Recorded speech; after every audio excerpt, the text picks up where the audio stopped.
Welcome, golf fans, pursuers of knowledge and the almighty dollar. This is your golf guru bringing you the 2021 my Wells Fargo Championship preview.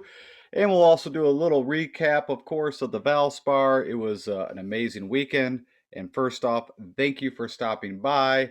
Give me a few minutes. I will dive into enough information to get the brain spinning so we can have another successful weekend here at the Wells Fargo Championship.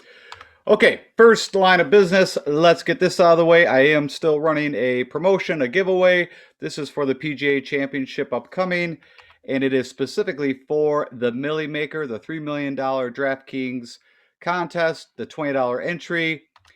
And what is going on is I'm going to pay right now for 10 people that win randomly for your $20 entry into the PGA Championship. I'm at about 430 subscribers, trying to get to that 500 mark. And so if we do make that mark, I'm going to go ahead and double that and pick 20 entries. I appreciate everybody that has entered so far. And to enter, all you need to do is like this video. If you are not a subscriber, please subscribe. It means the world to me. And just tell me who you think is going to win the PGA Championship. And then the last piece of information is I will announce the winners on my Value Pick show on May 12th for the AT&T Byron Nelson. So that's not this Wednesday, it is next Wednesday. So just wanted to let you guys all know. That way there, you get the money, you have time to go ahead and get in the contest on my dollar. Okay, let's talk real quick about the Valspar Championship. Of course, I think it was a great tournament. It's one of my favorite. It was also nice to have contention at the end there with Keegan and Burns, and you had Tringali making a charge. You had Hovland, who had an amazing Sunday, just a little too late for him. But on my side, just from a betting perspective, I hit a couple nice bets. So I hope you guys. Burns, of course, was one of my picks for my top 15, and I mentioned on that I was going to be also betting him. He was 90-1. And if you also look back at the show, I just stated that, hey, all of us golf analysis guys, right? We were, after he, faded away on Sunday and lost to Genesis, came in a third place finish. Of course, Max won that tournament. That I think we were all expecting so much for that to translate right over into the Florida swing because of how well he putts on Bermuda. And when that did not happen, we started, all of us kind of started to, not say lose sight of Burns, but, not think about him so much. And he was not in the main conversation, at least from other golf analysts. Like I said, I brought him up a bit, but he was not my outright pick to win. If you remember, I was thinking Louis Oosthuizen. But I liked what I saw with Burns playing with Horschel at the Zurich. Thought it was a good place for him to have the chance to win. And so, yeah, that was amazing. It was a nice hit. It wasn't retirement funds, but it was a nice hit, hitting the 91. And then I totally forgot that I also bet on Vaughn Taylor for a top 10, and that paid me out 40-1. So that was pretty nice to see Vaughn move up on Sunday and up with a T6. Okay, let's go into the analysis. Enough about that. I don't want to keep my arm getting sore if I pat myself on the back, but I just hope you guys had a good weekend too, and we'll go over the picks and let's go into the analysis of what the guys did well and did bad. It will help us. I think Valspar, we can look at some of it also for the upcoming tournament at the Wells Fargo, of course, at Quail Hollow. Okay, let's jump into that. Okay, so as usual, we do have a lot of stroking analysis for this tournament, so I can kind of go through it. I'm not going to spend a ton of time on this, but I always think it's interesting. You learn a little bit. You might learn something that you want to apply, of course, for the Wells Fargo. But just to give you kind of a quick overview, these light shade green is my picks. So you're going to see my top 15 plus the 5 sleeper picks. And then in the orange are the guys that I faded. This highlighted is just showing you the guys that from a DraftKings perspective, from a points, did really well for their price tag. And then, of course, these bright greens are leaders in all these categories, and we'll kind of walk through that right now as we speak. Off the tee. Now, this is, really we could just spend some time talking about Justin Thomas. It's crazy. I kept from a showdown perspective just waiting and waiting for Justin Thomas to break through. That really never happened. His best day was on Saturday. He shot 4 under, but he actually led the field in eagles. He led the field off the tee. He led the field on approach, and he led the field tee to green. Now, as you see this box right here highlighted, the putting stats, but he also lost 6.5 strokes putting. And I'm talking about, I mean, if you even watched the end of the Sunday round, they showed a brief, hopefully you saw where he had like a 2-footer for birdie, 2.5 feet, and missed it and actually hit it 4 feet by. That was pretty much a summation of Justin Thomas's putting for the whole tournament. It was just, I've never seen such a, like, if I was him, I would have snapped that putter in half, signed both sides of it, and gave it to the fans and never looked at that putter again, because it was just, he just couldn't buy a putt. And Justin Thomas, on average, is definitely a way better putter than losing 6.5 strokes. If you think about it, if he would have just broke even, just had a zero there, I think he would have won this tournament. I've actually never seen someone come in 13th and lead in all those categories, even gained around the green over 2 strokes, and, not win a tournament, or at least, be runner up. It was kind of shocking. The only really other thing from a putting perspective, you can see Abraham Answer led the field with the putter, kind of weak on approach, which typically Abraham does pretty well there. Around the green can be kind of a Achilles heel for him.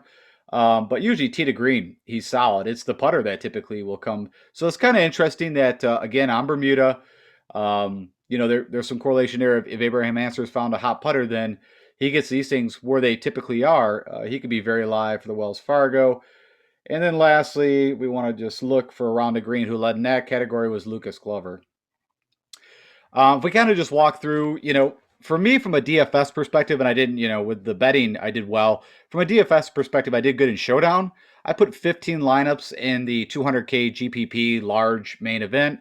I did not even have a 6 of 6. I had a few 5 of 6, and I got paid about half the money back in some. And funny enough, you think with all these picks that I hit on green this high up, that wouldn't have been the issue. But the problem was some of the main ones, like the Russell Henleys and the Patrick Reeds, I had picked. That killed me.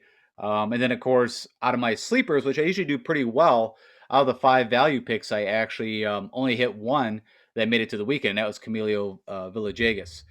I have no regrets really on who I faded. Bubba Watson would be the one that was the highest, that came in at a T13 and would have got me 71 points. But we kind of scroll down. Scotty Scheffler, I faded. And funny enough, I tried to play Scotty in Showdown on Sunday, and he was terrible. He killed some of my Showdown lineups on that one. He was 3 over.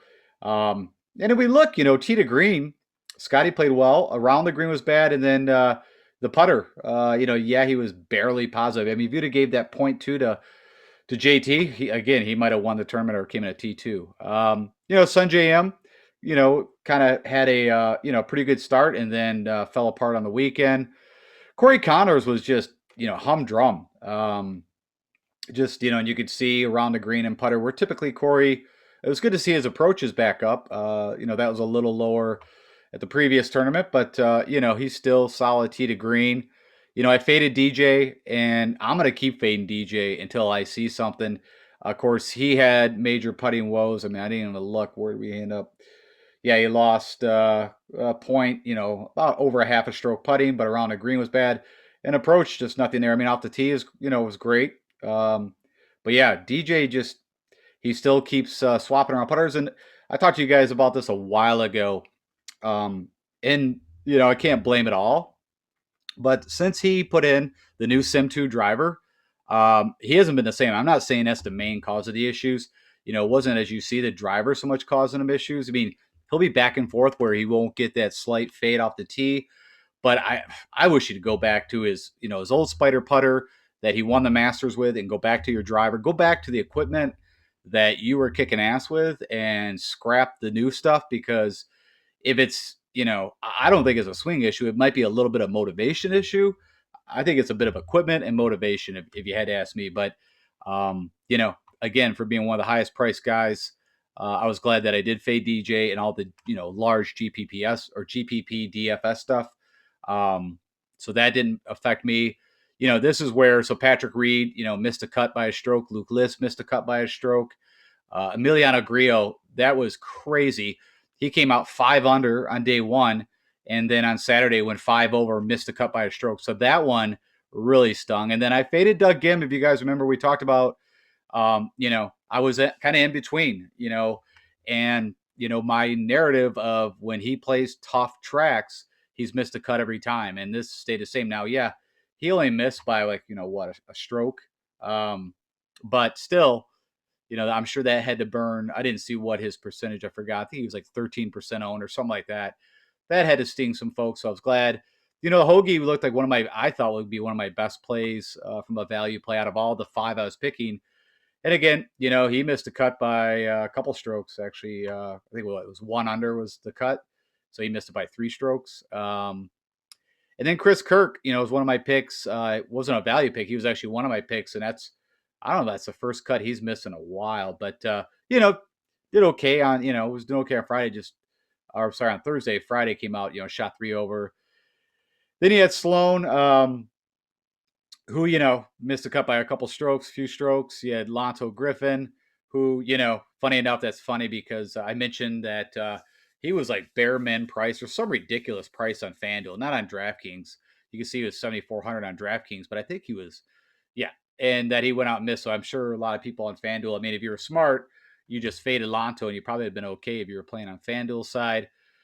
Russ Henley, my Brokeback Mountain pick, man. I don't know what to do with this guy. When I see a good place to play him and I play him, he burns me. And then when I kind of get off him, then he'll kind of come up with like a T20 or something like that. But you can just see, we're not expecting a lot from Russ off the tee, but on approach, he should be elite. The putter still is, just it's not been good. And around the green is, that I wouldn't say it's his strong suit, but usually, good off the tee, great on approach, and usually a really good Bermuda putter. But so, for now, I guess I'm just going to have to just leave the Russ Henley thought process. I think he's playing at Wells Fargo, so who knows? He's not going to be a pick of mine, but he'll probably be. Then that's probably when he show up. Ches Reavie, that wasn't hard. I mean, there was just some guys touting him. Of course, he had some past course history here, but he's just been not at form at all. Chase Seifert, that was one of the first cuts he's missed a while, so that was kind of my condom play. The guy that you think, hey, we'll at least make it to the weekend. Nope, he missed it by like 6 strokes. And then you had Scott Harrington, who actually was the worst around the green, and he actually DQ'd, which I didn't have him for anything, but I just thought it was interesting. I don't know if he signed the wrong card or what happened, but either way, he was done after Friday. If you see these guys in orange, they actually just, did the worst in that stat category. John Hunt, actually, Tee to Green was one of your worst players. You can see he lost big time everywhere, so keep that in mind. JB Holmes, that just means he had the most bogeys. Same with Killer Keith. Oh, there was a beauty. So I actually I think I plugged him in a showdown or two guy, for the finale round. He went out and smoothed a nice 11 over for me and lost 12 strokes putting. So there you go. I think that's enough with the Valspar. All in all, like I said, pretty solid picks I had. It's just couldn't get that strong 6 of 6. I'd have Burns and Victor Hovland, and then, it kind of would just go a little south from there. Or I'd have, even though Victor wasn't one of my main picks, I was kind of in between with him, like a Corey Connors.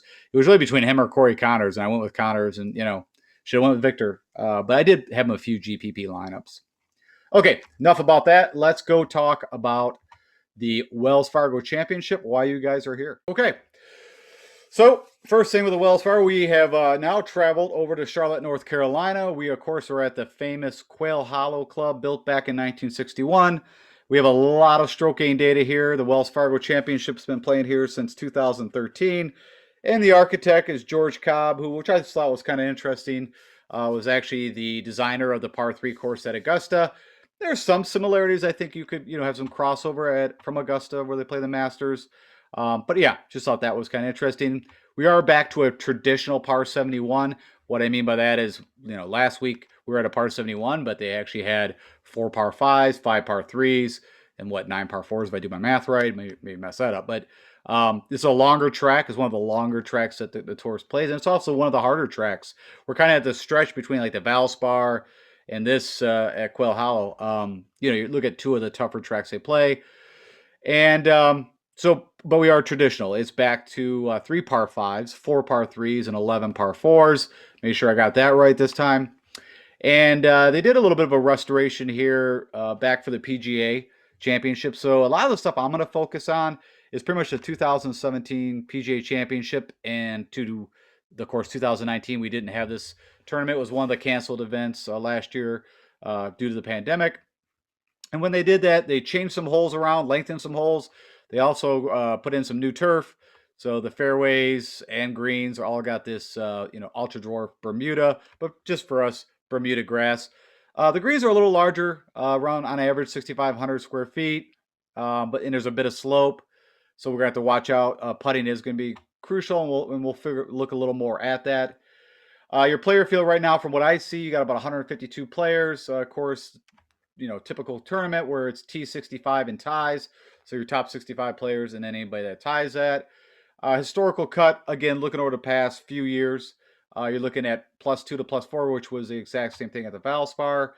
And winning score, has been anywhere from 900 to 1500. Of course, that was Max Homa's 1500 in 2019, his first win on tour.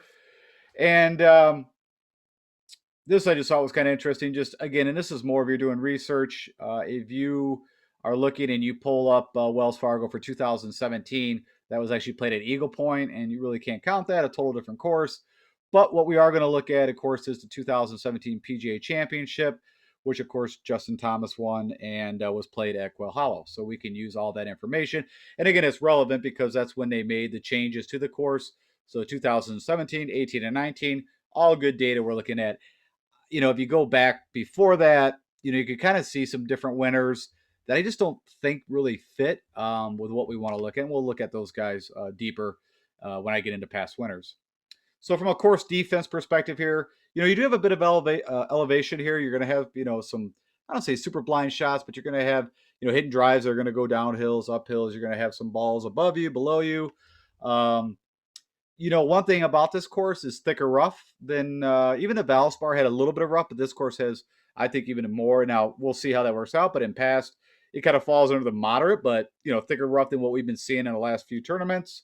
There is trees, but quite a bit of the trees were removed before the PGA. So I don't want to call it generous fairways. It's still hard to hit fairways, but it's not like what we've seen at Valspar RBC. You have a little more room to move the ball, and especially you'll see some holes on the overhead where there's a lot more room. You're not worried about the trees.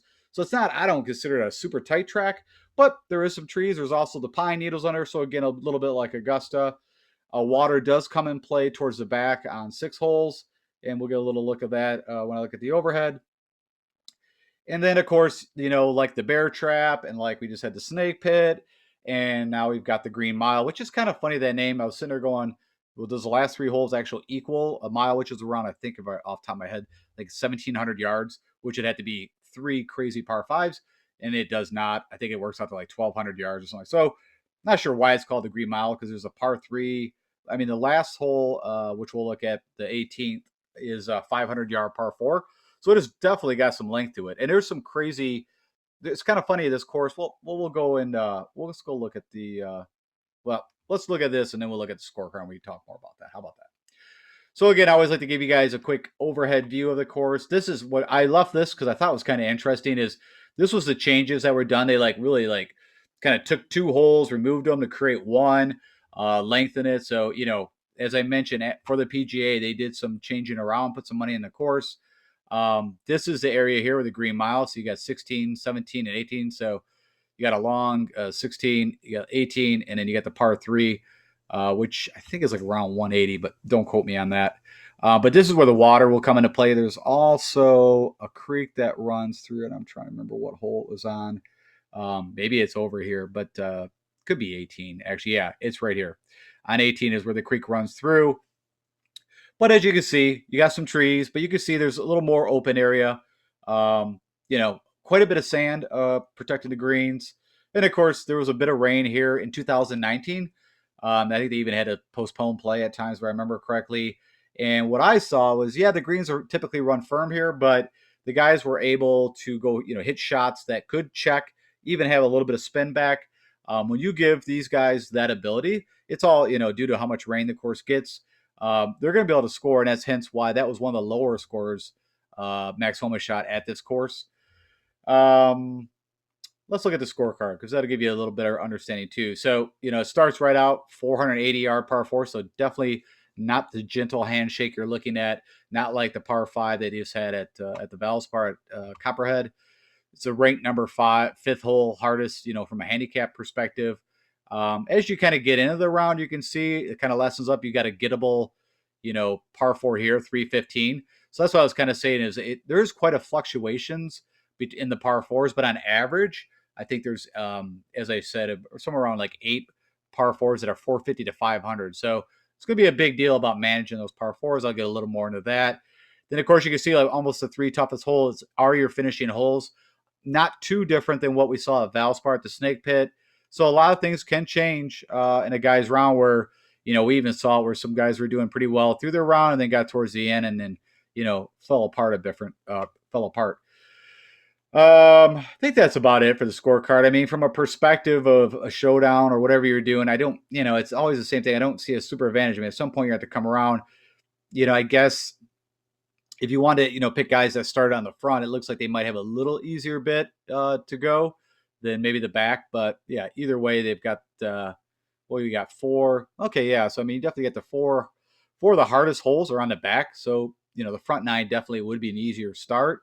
So that's all kind of a mental thought. If you think guys, get warmed up, get their swing going, doing well, and then can, be ready for the back. And, maybe if you start on the back and you're swinging well, who knows how that works out.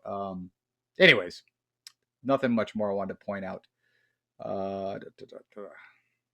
From a past conditions, this is looking at the past 2 years. Again, no tournament in 2020. As I mentioned, length is over 7,400 yards. Typically, the green speed is fast. That stays true. Hitting fairways is pretty difficult, it says here. But again, I just don't think it's as difficult as like an RBC or, a Heritage, Harbortown, or of course, even the Valspar. I would think everything I remember and saw of this course, it's a little easier. Oh yeah. And by the way, I mention this every time. I'm just going to state it again. If you're new, go check out the round highlights for the 2019 Wells Fargo Championship. They're 2 minutes in length, and it just gives you a couple things. It gives you an idea of some of the guys that might have had, if you're looking to play like an individual guy for showdown or that had a good round, at least they can do it here. I think Peter Uline, funny enough, just comes to the top of my brain. I think it was round 1 or 2, actually shot like 8 under. So, that happens, right? I mean, if you play showdown a lot, it's trying to figure out those guys that are just going to go off for that one round. Even though they might not do well the whole tournament, if you find that guy, away you go. Ted Potter Jr. for Saturday, shot like 9 under or some crazy number like that. But yeah, you can see here quite a bit of red, a lot like we looked at the Valspar before. Difficult scoring apart. Long story short, it's a tough track. And if the wind blows, it's going to be worse. But you can see it's been pretty calm and moderate. And I have not taken a look at all weather yet. We won't even touch base on that till Wednesday time frame. Okay, so this is the part where I kind of rank the skills where I think you need to be able to win at this tournament. And, the number one thing that I can see, you could say tee to green, but really more elite ball striker. So a lot like Valspar. I think putting, though, comes into play here. Valspar, the one thing from a putting perspective, I think is a little easier track to putt on those greens. This one, bigger greens, you got to watch out for 3-putt avoidance, a bit more slope. Of course, driving distance coming to play here with all that length. The first person I thought of, no rocket science on this, is Bryson DeChambeau. And it's not even so much the distance, it's the rough. And I've said to you guys multiple times, we look at his past history where he's won at, of course, Arnold Palmer API, the rough was up there, also needed distance. And of course, also at Wingfoot for the US Open, needed distance. And rough. It's such a huge advantage when you could hit the ball a lot further and be in the rough and take a shorter iron to get out of that and have a better shot. Now, I'm not saying this is US Open rough, but there is definitely some rough here and has shown up in the past. So, if I had to think right off the top of my bat, one of my, picks that I would be thinking, of course, is Bryson DeChambeau. Sand saves and around a green does show up here. Proximity to the pin, there's 2 key areas. 200 plus is the number one, because of how many, the length of these holes. Then, of course, 175 to 200. Scrambling is not a huge thing here. But, again, I'm thinking if you going with guys that are hitting lengthwise, they're probably not going to be hitting always a lot of fairways. So they're going to need to be able to get back, on the green or get himself in position. Again, I already mentioned there's 8 par 4s between 450 and 500. And as usual, the 3 par 5s are going to have to make their hay. And, there's that par 4 I showed you that was, definitely drivable. So they're going to have their opportunities, but, I'd say more or less, almost like Augusta, they're going to need to be able to manage the par fours and strike on the par fives when they can, and a couple of the shorter par fours. And of course, I think there's a par three is around 150. Of course, that could get moved around, but hopefully they can attack a shorter par three. And then we dive into the past winners. I always do this to kind of confirm what I'm thinking in my brain. And we've got Max Homa that I'm looking at, Jason Day in 2018. Of course, he had Justin Thomas, who wasn't the Wells Fargo he won, but he did win the PGA at Quail Hollow under these same course type conditions. And that's what I really, the guys that I wanted to focus on. And the one thing that really popped up to me, which I wasn't expecting, is the big thing that these guys did well was putting. You had Max had to gain almost 10 strokes, which is crazy. You had Jason Day, of course, when he was a great putter, gaining almost over 8 strokes. And even with Justin Thomas, quite a bit of difference when you gain in 7.2 strokes. Now, you can look at off the tee, and they all averaged a little over, 2.5 strokes to almost 3 strokes gain. But tee to green, pretty steady, right? An approach, the only difference was on this one where, Jason Day really didn't do it on approach. He did it around the green, where the other two guys gained 4 strokes on approach. So it's still a ball striker's paradise, if you want to say, but it is going to be more about the putter, I think, even more than what we just saw at the Valspar. Let's go jump in. We'll go look at some more deeper history in the past winners. I've been doing that. I think sometimes some names pop up that we might not have been thinking about, and so we'll go do that real quick. So jumping over to Fantasy National, where I do a bit of my research. I highly recommend it if you guys are doing your research or want to get into doing your own research. And this is where we can go and look at tournament history, and this will look at the last 5 years of this event. And this is more just to look at some names that have done well. But we look at Joel Dahmen, who of course had his first PGA win at Corrales recently. I thought it was kind of interesting because he doesn't fit the model, to be honest. If you look at his stats, not bad off the tee, but everything else kind of dips quite a bit. From a putter, it takes a linear dip down as you go from approach around to green, putting, all takes quite, if you look at his past history over this season. But if we look at what he did well here, again, he gained over 5 strokes with the putter, not a lot around the green, but approach, went in Fuego, gained over 6 strokes, did well off the tee. So it kind of, again, reconfirms that you're going to need a hot putter. You're going to have to be good on approach. We look at some other, Jason Duffner, funny enough, who I believe was in the final grouping with Max, if I remember right. He's always been an elite long iron ball striker. Even showed up a little bit the Valspar. I think Saturday he shot 3 under without a bogey for Jason Duffner. I was a little shocked on that. There's Keith Mitchell. Typically can hit the ball, pretty well off the tee.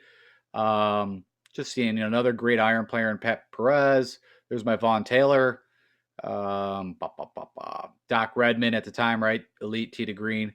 Aaron Wise, elite tee to green. And then it's just whoever actually gets the putter. And of course, Rory's had great past history here, but that's going to be a tough one. We haven't seen Rory since the Masters, and it was not good. So, that's going to be some risk reward, putting that guy or betting on him. Well, what is it from a betting perspective? I do have the odds up here because right now I don't have pricing out from DraftKings. So 18-1. So yeah, no, that's not enough juice to get my dollars to bet on Rory. Let's see here. We go back 2018. So Bryson DeChambeau shows up with a 3rd place. Well, what was this showing there? I guess a 4th. It's kind of odd. Not really sure how that figures that, but I guess there was a T2, so there was 2 guys tied for 2nd. Anyways, so you had Aaron Wise pop up again, funny enough. Again, elite tee to green. And that was actually his rookie season on the PGA Tour. You got Patrick Reed, he'll pop up a couple times here. You got Luke List, elite tee to green. Griot, elite tee to green. A lot of these guys, it's just that the putter hits are not great iron, long iron player. Taylor Gooch. You got Joel Dahmen again. It pops up back here in 2018. Of course, Rory has already mentioned. So yeah, Ricky, who's actually, I believe, won the Wells Fargo here a little while back. Of course, Tony Finau. Just again, we're just looking at some names. So there's we can't count this. I'm not going to look at it. This is at Eagle Point. So again, Brian Harmon won. And so I'm kind of just throwing that right in the garbage. James Hahn. Won back in 2016. So this is why, and then, of course, Rory did win in 2015. I just believe the course got changed. I don't want to say dramatically, but definitely got changed. And so for me personally, I'm really going to be leveraging the PGA Championship in 2017, and then what's taken place since at Quail Hollow. Okay, so I've already ran a custom stat model. I kind of like it. I ran it against also, I think what's interesting to me for this, I compared RBC and Valspar Copperhead. I thought, there was a lot of similarities there. I think that Riviera Genesis, in my own perspective, is going to be a good comp course. There's other comp courses that come up, and you could, look at all of them. But of course, it's different greens. But just the fields and the toughness of the course, I think there's definitely some correlation. But that being said, this is looking at what I'm right now from a custom stat model, where I'm ranking from the skills that we just talked about. Of course, I mentioned putting, 3-putt avoidance, approach, ball striking, and distance are the ones that are heavily weighted. I still want them to hit fairways. It shows that you don't have to hit a lot of fairways at this course, but I don't want the guys that are just spraying it all over. I mean, I didn't weight it heavily. Of course, they got to be good around the green, sand saves. I mentioned my thoughts on scrambling. You got those 8 par 4s, 450 to 500. They got to make hay on the par 5s, and they got to manage the par 4s. So I wanted to see the guys that did that well. I'm always going to be looking at recent history. So this is pulling the past 3 rounds or 3 tournaments, past 12 rounds. And I kind of like the data that's being pulled in here because for most of these guys, it's the Florida Swing, it's the Bay Hills, it's, the Honda, it's even the Valero, which some similarities from a distance perspective. And this is what it spit out. And I thought it was interesting. Cameron Tregali, who I will be making a bet on. You can write that one down at 40 to 1. Has had some great finishes here recently. A couple top 10s. I think it was a 15th before that. Keegan's interesting. Of course, he, had a great showing. He's been playing pretty well. Of course, he kind of went a little bit full Keegan on Sunday, missing like a 2-footer uphill that would have at least dipped into a stroke of Burns' lead. So, I faded, funny enough, from a showdown perspective. My guys, funny enough, my horses were Burns and Homa. I thought Homa, of anyone, could have came in and won this thing. I was thinking it would be Max Homa. And that did not happen. So Homa, as you can imagine, kind of sunk my dreams on showdown on Sunday, but everything else from a Thursday, Friday, Saturday was good. But yeah, you got Joaquin Niemann. So just from a betting perspective, you want to look at, you got Harold Varner here, who, had a great showing. I got to think back now. That wasn't the Valspar. Is it the Valero? Who had that, T2? Again, sorry, some of these terms just start to run in your brain together. But he could be an interesting bet. Shane Lowry, I don't know about that one. Griot, he has been playing well. He had that bad Friday, 66 to 1, not bad. Stuart Sink, I just don't see it here. RBC, yep, makes sense. And Stuart Sink is not short. I don't know. He is pretty good as long irons too. I mean, maybe I can sit and make a case that, not saying he can win it, but maybe for like a top 10, could be interesting. Definitely we'll see what he comes in at a DFS perspective. I think that's enough on recent form. And then I also wanted to look at just top 20 guys, tee to green, over the past 12 rounds, no filters. This is just pulling, again, some of the recent courses they played. It's all different depending on these guys, but most of them, you might get like the Rahm. I think have we seen him since the Masters? Maybe not. I know Rory we haven't. But neither here or there is pulling in like the past 12 rounds, which I think is all pretty good courses to look at. And it's just looking tee to green. So if you don't understand that, it is from the time you tee off to the time you actually hit the green. That includes off the tee. That includes approach. And then, of course, chipping around the green, which guys do that very well. And if you look over here, I just threw it in here. I didn't even weight it because I already got that kind of in here with, driving distance and ball striking and approach. So I didn't put it in again, but these are the guys that come up. So JT, of course, which is interesting, right? I mean, I think he's going to be probably super chalky, as you can see, is 10 to 1 odds. After that putting expose, I mean, I know JT can do that, but that was like to the farthest I've ever seen of him having those kind of putting woes. Keegan comes up number 2. You got Matty Wallace, which I think is an interesting bet, 66 to 1, right? Been great form. I wouldn't go near Patrick Cantlay with 25 to 1. No way. It was 100 to 1, maybe. seeing some of these other bets that I might be interested in, and you guys can see too. Matt Jones, that interests me. The Honda, right? Tough tournament. Came out there with that crazy Thursday. So that could be an interesting bet at 90-1. Again, will he win again? That's the tough one. Again, occasionally Luke List, you could think about for maybe a top 10 at that kind of, take a shot at those kind of odds. So, anyways, just some thoughts from a betting perspective, but you also get a list of guys who've been elite tee to green over the past 12 rounds that they played, 3 tournaments. And then, whenever I see putting as a key, I like to pull this in for you guys. And this is looking at elite Bermuda putters for the last 12 rounds. So this doesn't mean that these guys have been the best Bermuda putters their whole career. This is just if you're looking over the past 3 tournaments they played in, who's popped lately on Bermuda putting. And the first one's Vaughn Taylor, funny enough, 151. So you know what? I'll see what he is at a top 10, but I might throw that in there again.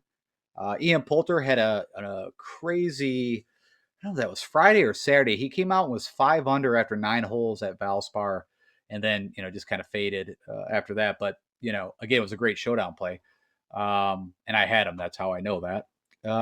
Patty Kazire did the same thing. I think even on Sunday he came out like 5 under on the front 9, and then didn't do much on the back. But again, I'm just talking about like from showdown perspectives, from a maybe a top 10 perspective when we're looking at those kind of high odds. You got Carlos Ortiz, who's he's not been in the form that I thought he would have been in. Also, did pretty bad at the Masters, if I remember correctly, because I think I had an outright bet on him after he won the Vivint Houston Open. The guy just looked like Infuego. That was not at the CC of Houston, which is not a bad comp course. That was at Memorial Park, which is a shorter track, par 70. So, there's some thoughts there. I'm just looking down the board here to see if anything else sticks out from a betting perspective that might interest me. Not really. I don't see anything else, Of course, there's Pat Perez there, from a top 10, but his game isn't where it was.